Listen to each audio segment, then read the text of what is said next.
Hello everyone, how are you doing? This is MD Tech here with another quick tutorial. In today's tutorial, I'm going to show you guys how to reset the screenshot counter on your Windows 10 or Windows 11 computer.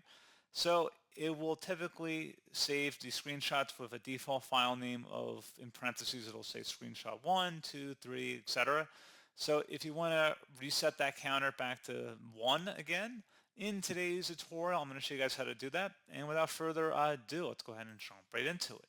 So all you have to do is open up the search menu, type in regedit, R-E-G-E-D-I-T. Best result should come back with registry editor. Right click on that and select run as administrator. If you receive a user account control prompt, select yes. And before you proceed in the registry, I would highly suggest you create a backup of it.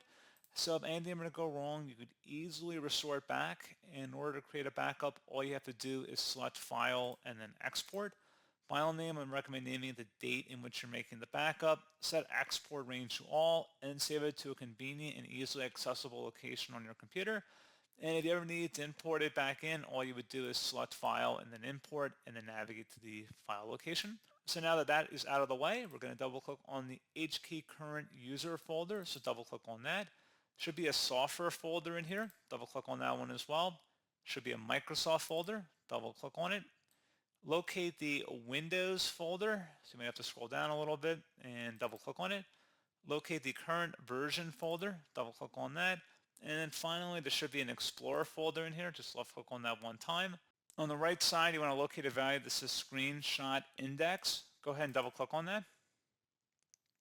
In the value data field, you want to type the number 1, a numerical value of 1 in here. So just type in 1.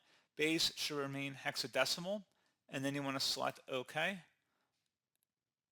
And then once that's done, you can go ahead and just close out of the registry editor. And you will need to restart your computer in order for the change to take effect.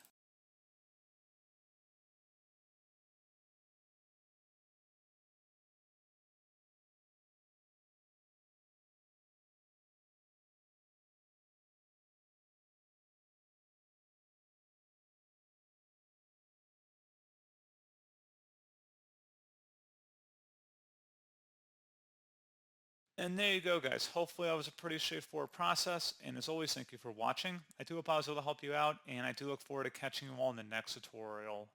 Goodbye.